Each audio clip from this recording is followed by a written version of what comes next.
저는 목사님들도 그렇고 평신도도 그렇고 이런 질문을 많이 합니다. 여러분, 교회의 존재 이유가 무엇입니까? 여러분, 교회가 지금 세상에 왜 존재한다고 생각합니까? 기도하기 위해서? 성경 공부하기 위해서? 교제하기 위해서? 딱 중요한 한 가지는 예배입니다. 하나님으로부터 구원받은 백성이 하나님께 나아가서 예배를 드리기 위해서 교회가 시작됩니다. 그러니까 교회에서 예배를 드린다는 그 자체는 사실상 아무나 예배를 드릴 수가 없는 거예요. 이미 하나님께 선별받은, 자녀를 선별받은 특권을 부여받은 자들만이 드릴 수 있는 게 예배이기 때문에 이 자리에서 예배 드리는 여러분들은 하나님께 특권을 받은 대단한 사람들이다, 이런 얘기입니다.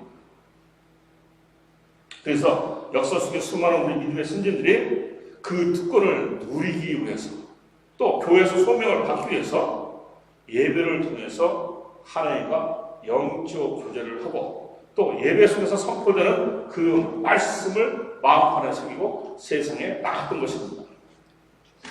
자, 그런데 언제부터 이 땅의 교회들이 교회 성장, 교회 부흥이라는 그런 명제 아래에서 그동안 교회가 지켜왔던 그 가치관들을 무너뜨리기 시작을 했습니다. 세수는 세 부대에 담아야 한다고 하는데, 사실은 세수는 세 부대에 담아야 한다는 그 가치관이 이런 가치관이 아닙니다. 우리는 다 배워서 알겠지만, 언제나 다시 한번 제가 말씀드려도 하겠지만은, 일단 그런 성경에 있는 말을 끌고 들어와서 엉뚱한 새로운 가치관을 만들었어요. 그래서 세술이 아닌, 세 문화에 맞지 않는 모든 것은 낡은 것, 대척해야 될 것, 이렇게 규정을 해버립니다. 그리고 새로 시작된, 새로운 문화에 맞는 새로운 것들은 진보적인 것, 그리고 신선해, 시대의 흐름에 맞춰진 옷이야. 그리고 이러한 것들이 교회에 들어가서 교회의 필수품이 되기 시작을 합니다. 그리고 그 필수품들이 교회에 자리 잡게 됩니다. 그리고 그런 것들이 유행하기 시작을 합니다.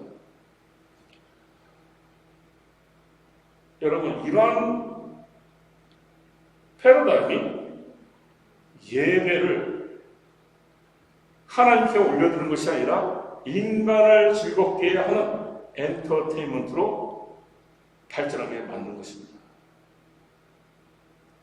사람들을 불러 모으는 수단으로 변화시킨 겁니다. 여러분, 세상에 수많은 사람들 다 이 교회에 들어와서 예배 드리면서 그 교회가 그 사람 드는 예배를 하나님께 받아지는 거예요? 절대 그렇지 않습니다. 죄인들의 예배는 하나님께서 알지 못합니다. 이 예배는 사람들을 즐겁게 하기 위해서 하는 것이 아니라는 것입니다. 여러분, 이것을 잊지 마셔야 됩니다. 예배의 순서들은 사람들을 불러 모으는 그런 수단으로 하는 것이 절대 아니라는 것입니다. 예배는 창세기 때부터 지금까지, 그리고 주님 오시는 그날까지 성삼위 하나님만 중심이에요. 그냥 성삼위 하나님께, 그분께 모든 영광을 올려드리는 게 예배입니다. 다른 게 필요가 없는 거예요. 그분께 예배드리는 겁니다. 설사 그러한 행위가 현대적인 감각으로 봤을 때 따분해 보이고 골이 타분하게 보인다 할지라도, 시대에 뒤처진 것처럼 느껴진다 할지라도, 그게 다예요. 예배는 그게 다예요. 여기서 흔들리면 안 돼요. 이것이 흔들리면 엉뚱한 방향으로 교회가 나가기 시작하는 겁니다. 그러면 사회와 교회가 무슨 차이가 있겠습니까?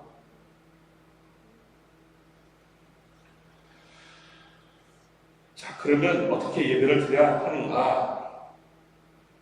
하나님은 벌써 오래전에 우리 인간들이 하나님이라는 이름으로 포장을 하고 그 안에서 변질된 예배를 드릴 것을 다 얘기하고 계셨습니다. 그래서 성경에 너희들은 어떤 상황이든 간에, 주의 환경이 어떻든 간에 관계치 말고 예배는 이렇게 드려야 된다 하고선 수도 없이 기록을 해 놓으셨습니다.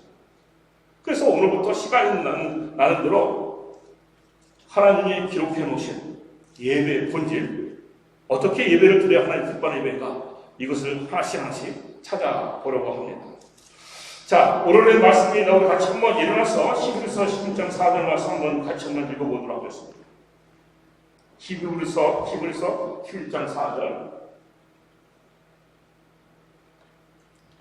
네, 오늘 이 파워포인트가 안 되니까 우리 성경 이렇게 보는 훈련을 하고 너무 좋습니다. 네, 우리 한번 읽을까요? 믿음으로 아벨은 가인보다 더 나은 제사를 하나님께 드림으로 의로운 자라 하시는 증거를 얻었으니 하나님이 그 예물에 대하여 증언하십니다.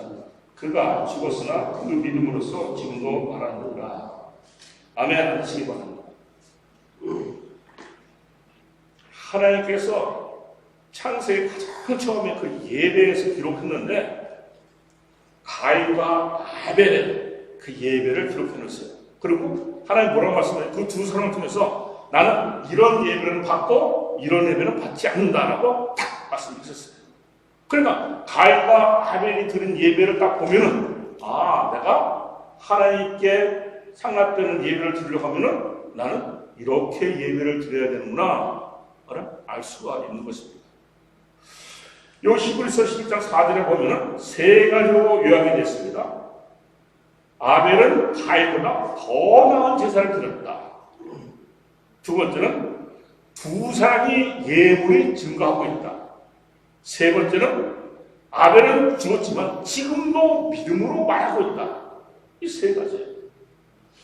자, 왜 이제 이런 정리를 썼냐면은 창세기 4장 3절에서 7절 말씀이 그 배경인데, 아담과 하와가 자녀들을 낳았습니다. 우리가 대표적으로 가인과 아벨을 보고 있지만 그 이후에 수손들이 많습니다.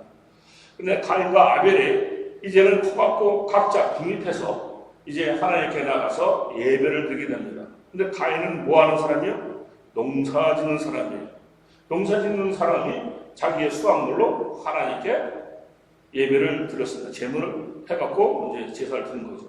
또 아벨은 양치는 목동이었습니다. 목동이니까 장래 양을 갖고 하나님께 제사를 드렸습니다. 잘못된 것이 있을까요? 아무것도 없습니다. 그런데 하나님은 가인이 드린 제사는 내가 기뻐하지 않고 그래서 내가 받지 않는다.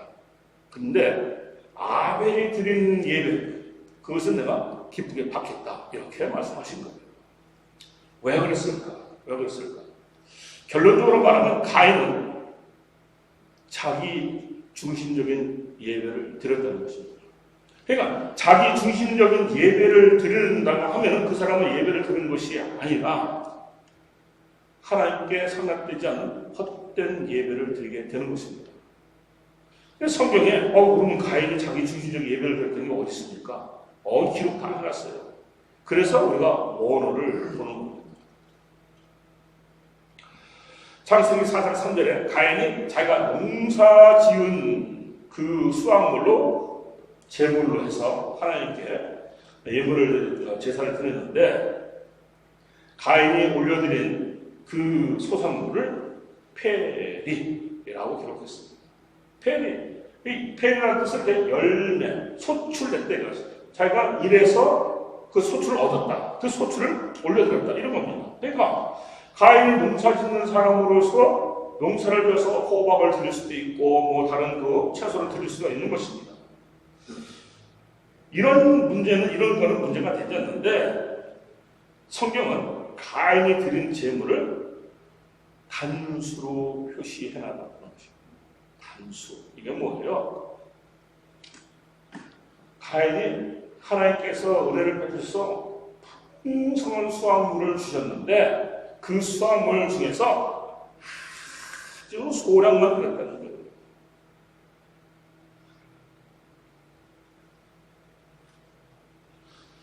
그러면 하나님께서 이렇게 생각하세요. 그러면 하나님이 그러면 많은 재물을 원하시는가? 너무 그렇진 않습니다. 우리가 마가복음의 한 사건, 예수님께서 아주 재밌어요. 어느 날 제자들과 함께, 예수님이 정말 재밌으신 분이에요. 아니 남이 헌금 내는 거 그걸 왜 봐? 그리고 많이 내나 적기는 그걸 왜 봐?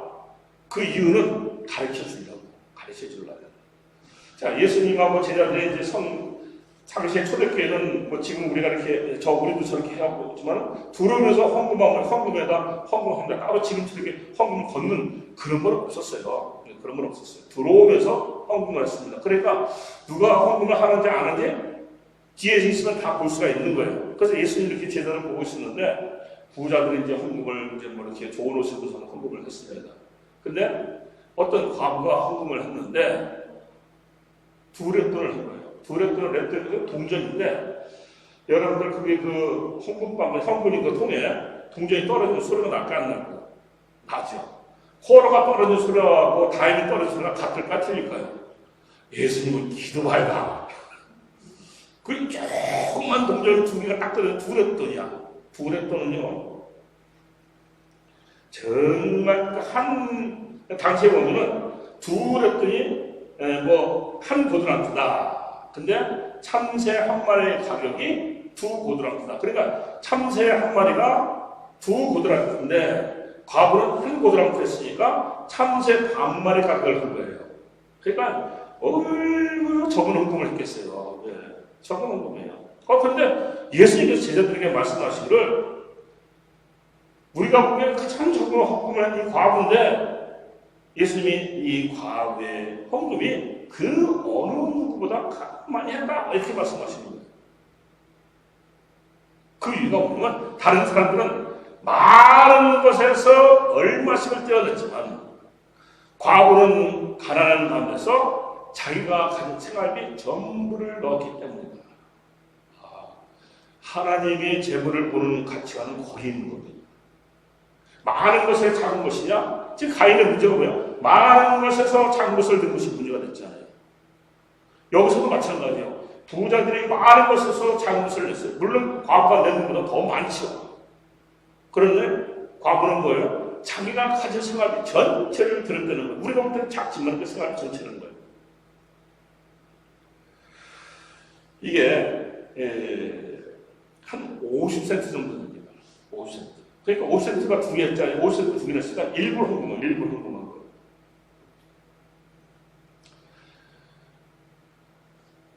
하나님은 재물에 많고 적음을 지적하지 않습니다.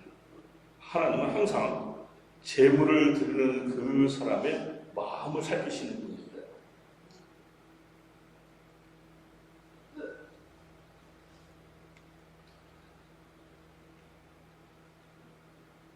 가인은 하나님께 드린 재물을 인색한 마음으로 드린 것입니다.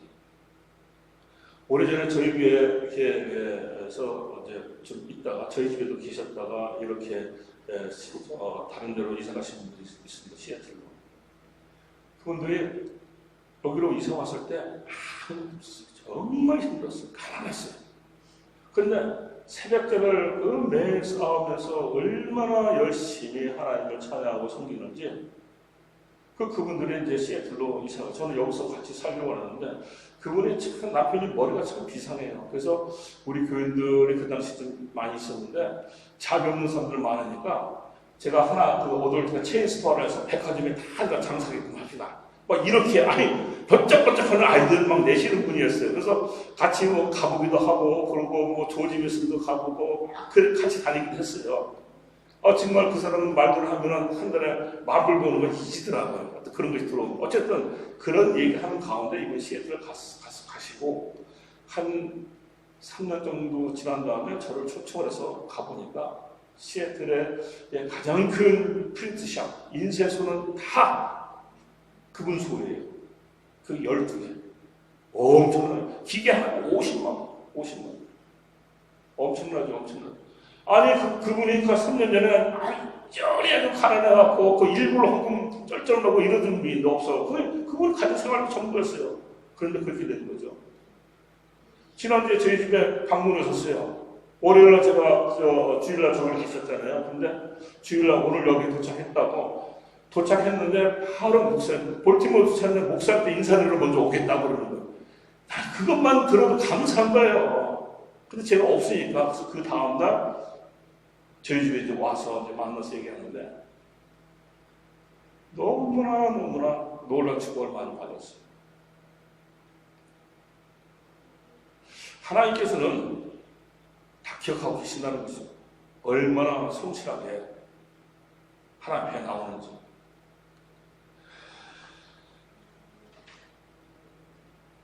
이 가인이 또 하나 잘못한 것이 뭐냐면은 하나님이 기록을 해놓으신 게 동생 아벨을 드린 양에는 첫이라는 글자가 기록되어 있습니다. 이 베쿠라라고 하는데 베쿠라 기록되는데 가인이 드린 제물은 베쿠라는 단어가 없습니다. 이것은 무슨 얘기냐면은 가인이 농사를 지어갖고 곡식 다시 말해 추수해갖고 바로 추수한 그 곡식으로 드린 것이 아니라 오래된 그런 곡식으로 하나님께 제물을 드렸다는 것입니다. 그거를 구별을 하기 위해서 동생 것은 첫이라는 것을 기록을 해놓고 가인 것은 첫이라는 글자를 안 썼습니다.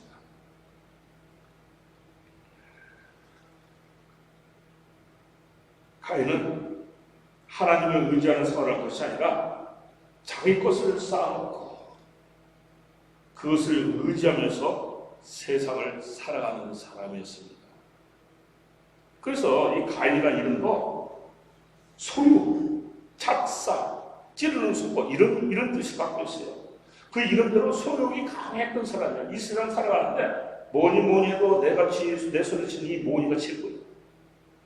그 모니에 지고선 살았던 사람이에요. 이러한 사람들 드리는 예배는 하나님과 상관이 없는 그저 사람들에게 보여지는 행동에 불과하다는 것입니다. 예배는 드리는데 교회를 나가니까 어쩔 수 없이 주의 눈을 의식해서 어쩔 수 없이 그냥 그렇게 하는 거예요. 이러한 삶에는 하나님의 은혜가 없다.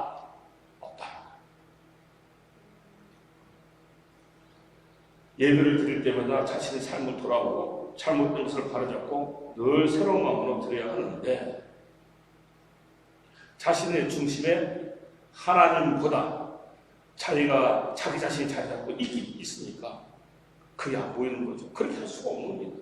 자기 자신이 하나님보다 자기 자신이 앉아있으면요 절대로 하나님 앞에 올바른 예배를 찬양을 드릴 수가 없습니다. 이거는 절대적인 진리입니다. 지금 가인이 그것을 하고 있다고 우리가 지금 보여주고 있는 것입니다. 예배는요 사람과 하나님께 보이기 위해서 하는 겁니까? 아니요. 나 자신을 하나님께 드리기 위해서 하는 거예요.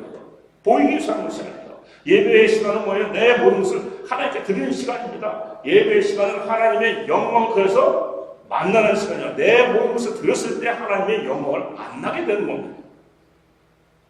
그래서 그 예배 시간은 오직 주님만, 성사의 하나님만 내 마음에 모시고 있어야 되는 것입니다.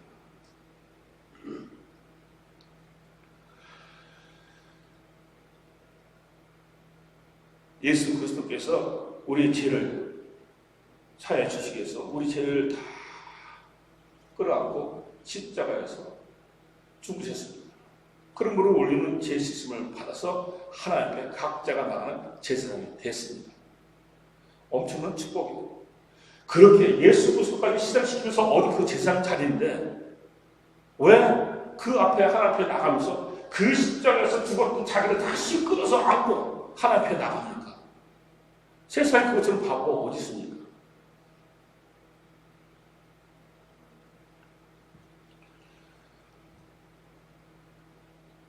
우리를 사랑해서 십자가에서 목숨 내놓으신 그리스도의 그 사랑, 그 마음을 기억하시기 바랍니다.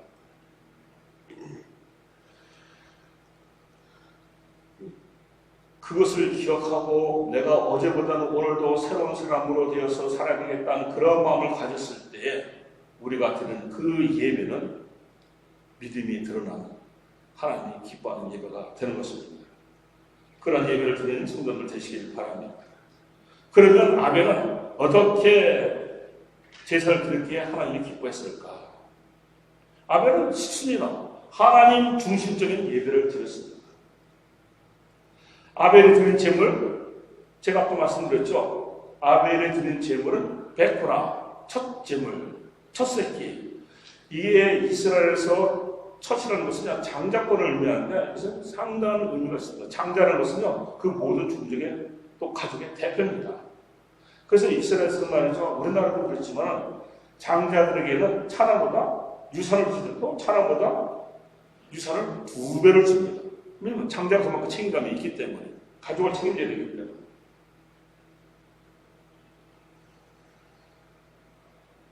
아벨은 이러한 장자의 소중함을 알고 있었기 때문에 자기가 소유한 양 중에서도 장자의 권리를 가진 그 새끼를 하나님께 드렸다는 것입니다.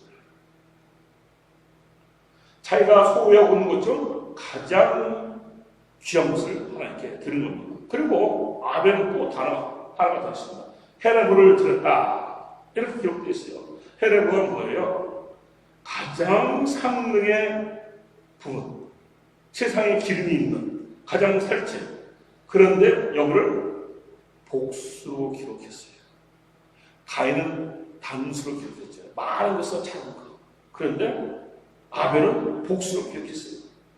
형 가인의 인생에서 약간의 재물을 드린 것과는 다르게 아벨은 넉넉한 재물에 마음의 정성을 다해서 예물을 드렸다는 것을 알 수가 있습니다. 아벨은 왜 이렇게 할 수 있었을까? 삶의 중심에 하나님이 계셨기 때문에 그런 거예요. 그래서 하나님이 우선이기 때문에 자기가 소유한 것 중에서 가장 귀한 것을 먼저 하나님께 드린 겁니다. 여러분들 자녀 소중해요? 안 소중해요? 소중해죠. 다들 그렇죠. 눈에 넣고도 너도 안 아픈 내 새끼. 아니 눈에 욕하시만 들어도 눈이 얼마나 아픈데 그 큰 새끼를 주면 눈이 얼마나 아프겠어요. 근데 왜 눈에 넣어도 안 아픈 새끼라고 얘기합니까? 그만큼 소중하기 때문에. 그럼 그만큼 소중한 자녀들에게 여러분들 가진 귀한 거 아낍니까? 안 아낍니까? 막 퍼주죠. 시집갈 딸에 오면은 뭐 김치내 가져가 뭐가지고 다 가져가도 그냥 더 가져가라 더 가져가. 근데 이웃집에 와갖고 김치가 어저께 하고 오늘 또 달라고 하면 저 사람 왜 맨날 나한테서 김치 가져가려고 그래? 차이가 있는 거죠. 차이가 있는 거죠. 마음의 중심에 자기가 가장 귀하게 생각하는 것이 있는데 이 아벨은 하나님이 계셨던 거예요. 그러니까 아낌없이 없었어요. 아낌없이 없었어요. 그래서 하나님은 아벨은 예물로 증거하고 있다. 그 마음을 예물로 증거하고 있다고 말씀하신 거예요. 여러분, 예배드리는 행위는 같았는데 내용적인 면에서 완전히 다르다는 것을 우리는 말씀을 통해서 볼 수가 있는 것입니다. 겉모습은 같은데 들은 자의 마음가짐이 다르기 때문에 같은 자리에 있었어도 한 사람은 하나님이 기뻐하는 예배를 드릴 수 있는 거고 한 사람은 똑같이 예배를 드리는데 하나님이 기뻐하지 않는 예배를 드린 것입니다. 여러분 이 힘든 시간에 교회 찾아까지 와서 어려운 시간에 그냥 교회 주일날에서 하나님께 예배를 드리는데 내 예배는 하나님 받지 않으시고 저 사람 예배는 받으셨다고 그러면 속 상합니까 안 상합니까? 속이 안 상하면 그 이상한 거죠. 속 상해야 되는 거죠. 근데 속상하고 상상하고 차이는 뭡니까? 내 중심에 하나님이 있느냐 내 중심에 내가 있었느냐 그 차이라는 거예요.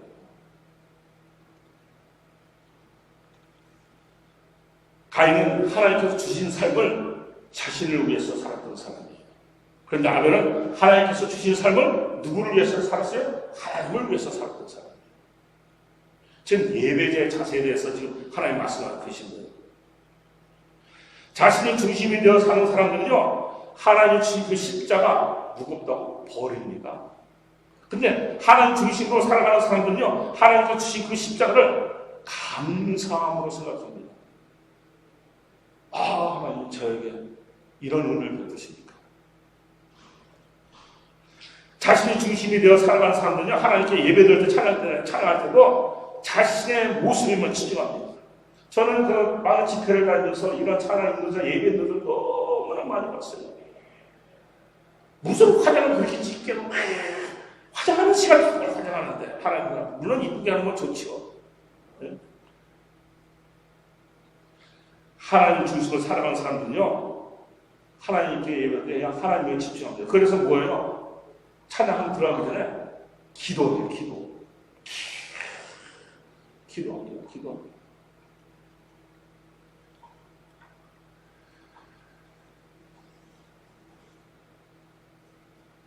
삶의 모든 부분을 하나님 중심으로 살았던 아벨은 신약시대에 와서 의인의 삶, 믿음의 삶, 최초의 순교자 이렇게 기록해 놨습니다.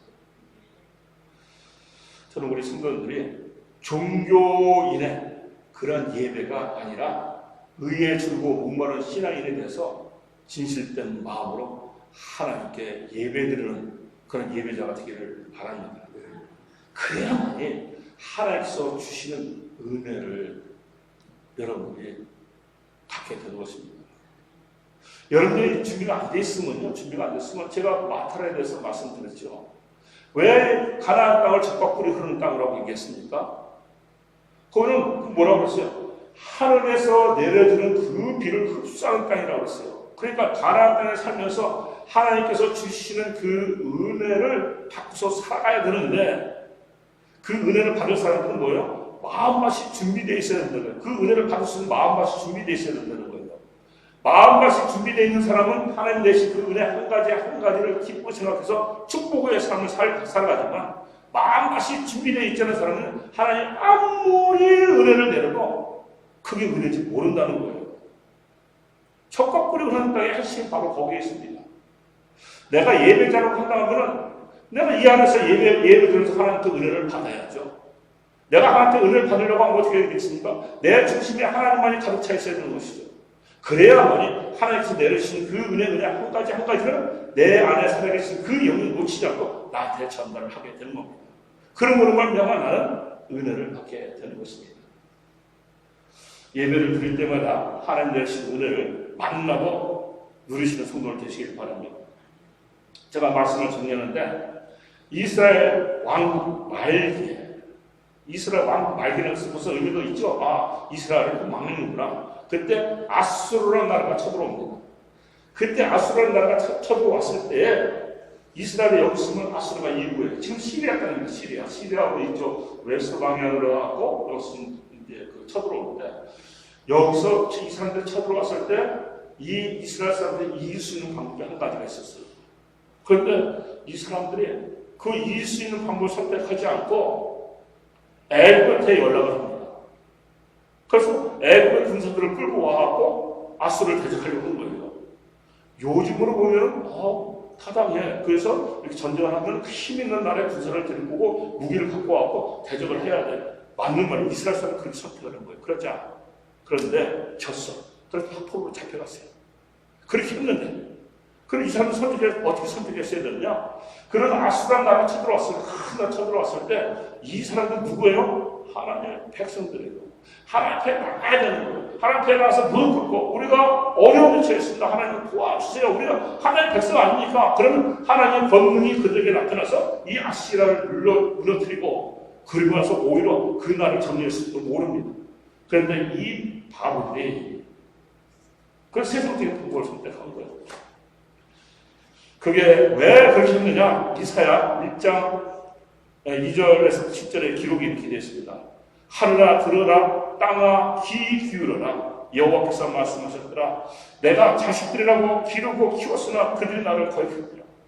황소도 자기 주인을 알고 나귀도 자기 주인의 구유를 아는데 이스라엘은 알지 못하고 내 백성은 깨닫지 못하는구나.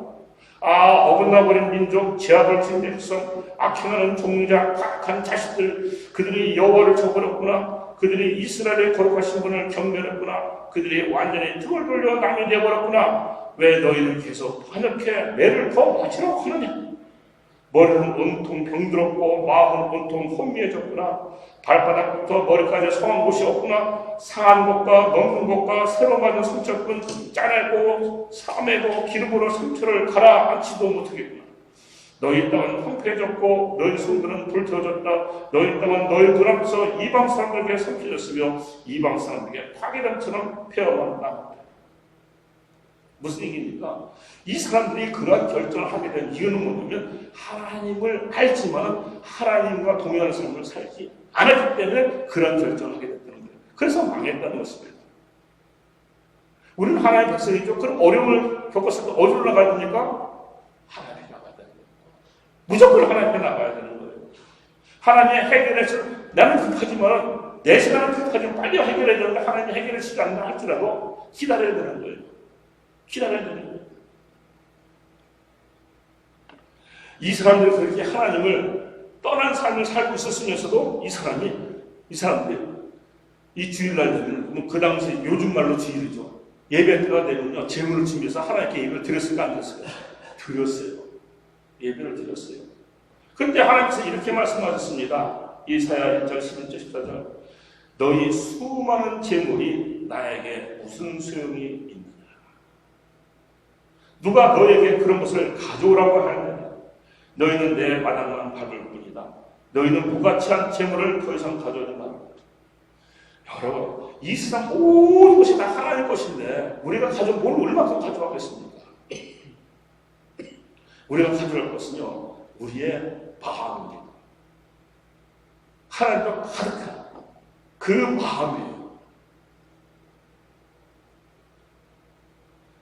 이 사람들은 그냥 습관적으로 예배를 드리는 거예요. 그리고 보험용으로 예배를 드리는 겁니다.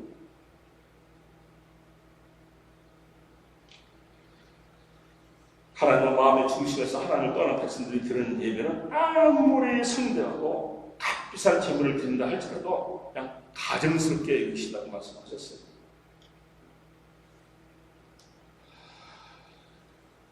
이런 상태에 드려지는 제사에 대해서 하나님도 이렇게 말씀하십니다. 이것은 너희의 제사이지 내가 원하는 제사는 아니다. 나는 그것들에 배불렀고 물리기까지 했노라. 너희는 내 뜰에 마당만을 밟은 것이다. 뜰에 마당을 밟았다면서 이방인들, 하나님한테 하나님의 권세에 속하지 않은 사람, 그 사람들을 얘기하는 겁니다. 해결되지 않은 죄가 있는 상태에서 드려지는 예배, 하나님을 진실되게 알지 못하고 드리는 예배, 세상 것에 물들은 예배, 형식적으로 드리는 예배, 겉만 번지르게 포장돼서 드려지는 예배, 하나님을 향한 마음보다는 자신에게 초점이 맞춰진 예배, 이런 예배는 오히려 하나님을 조롱하는 것이고 모욕하는 것이고 화나게만 만든다고 하나님은 말씀하고 계십니다. 얼마나 무섭습니까? 그런데도 요즘은 이런 예배를 드린다는 거예요. 왜? 교회 성장이 목적이기 때문에. 하나님께 영광 돌리는 게 목적이 아니고 교회 성장이 목적이 되면 이렇게 되는 겁니다. 이게 유행이에요, 유행. 그러니까 어떻게 돼요? 점차 예배드리는 백성이 없어지는 겁니다. 우리가 예배는 드릴 수 있지만 그런 예배는 하나님께서 받지 않으시는 예배라는 것을 우리는 꼭 생각해야 되는 겁니다. 오늘 제가 말씀드리기에 적은 두레분의 헌금한 과부 말씀드렸습니다. 그 과부가 한 헌금 두레분, 뭐 $1. 근데 하나님께서, 주님께서 기뻐하셨습니다. 가장 많은 헌금을 했다고 했습니다. 두레분 빵 한 조각도 반 조각입니다. 요즘 안국빵 얼마인지 모르겠는데 $1 안국빵 살 수 있나요? 반은 사나요? 네. 저는 안국빵을 너무 좋아하거든요. 그런 빵 반 조각밖에 구하지 못하는 그런 헌금을 한 거예요. 그런데 가장 많은 헌금을 했다? 왜? 과부가 헌금한 그 돈은 그가 가진 생활비 전부였기 때문에. 여러분, 여기는 많은 것을 내포하고 있습니다. 빵 반 조각으로 때로는 참새 반마리로 하루를 연명해야 되는 이 과부. 그런데 그 과부가 자기가 먹을 그 빵 반 조각마저 포기하고 하나님께 올려드렸다는 것이에요. 그것마저 포기하고 하나님께 올렸다는 것은 그가 헌금한 그날은 자신은 뭐를 해야 돼요? 굶어야 되는 겁니다. 이렇게 빵 반 조각밖에 없는 이런 분들이 그 전에 말씀드리면 이게 거의 성전에서 생활하신 분인데 성전에서 받는 돈이 그 돈이에요. 하루 일당이 그겁니다. 그러니까 이런 분들이 그거 갖고 먹어도 그 양이 안 찰 건데 하루를 견디기 힘들 건데 그런데 그것만 하나님께 드렸다는 것은 뭐예요? 금식을 한다. 금식을 한다는 것은 금식은 뭐예요? 생명을 걸었다는 거예요. 자신의 마음속에 하나님이 살아계시기 때문에 자신의 전지생 동전부인과 함께 자신의 생명까지 하나님께 올려드렸다는 것입니다. 그래서 주님이 크다라고 말씀하신 거예요. 하나님이 살아계신 것을 믿지 않는 사람은 할 수가 없습니다. 하나님이 자신의 삶의 우선순위에 계시지 않으면 도저히 할 수 없습니다. 하나님을 정말 사랑하지 않으면 할 수가 없습니다. 하나님께 헌신을 각오하지 않으면 할 수 없습니다. 결론적으로 하나님은 아벨과 가인의 제사를 통해서 당신을 예배하는 예배의 자들에게 이렇게 말씀을 하십니다. 자신의 희생 없이 나를 예배하는 방법은 없다. 나를 생각하는 마음이 없이 나를 예배하는 방법은 없다. 자신의 잘못을 회개하고 감사하는 마음 없이 나를 예배하는 방법은 없다. 말씀으로 늘 새롭게 변화하려는 자신의 노력 없이 나를 예배하는 방법은 없다. 그러나 세상적인 이력이나 경험, 탁월함이 부족하다 할지라도 자기가 받은 그 은사를 최대한 사용해서 드려지는 그러한 예배, 세상 기준으로 연약하고 부족하게 보일지라도 마음의 중심이 하나님과 가득 차서 올려지는 그러한 예배, 삶이 아무리 바쁘다 할지라도 하나님 곁을 예배를 우선해서 준비해서 올려드려지는 그런 예배, 자신의 자아를 깨고 말씀 중심으로 하나님 중심으로 살아가면서 드리는 예배, 나는 이런 예배를 기뻐한다 라고 아벨과 가인의 제사를 통해서 지금 말씀하신 것입니다. 여러분, 내가 좋아하는, 내가 원하는 예배에 머물기보다는 하나님이 기뻐하는 그 예배를 드리는 삶을 살아가시길 바랍니다. 그것이 우리가 승리하는 길이고 우리가 가장 행복한 삶을 살아갈 수 있는 유일한 길입니다. 그런 성도님들 되시기를 바랍니다. 기도하겠습니다.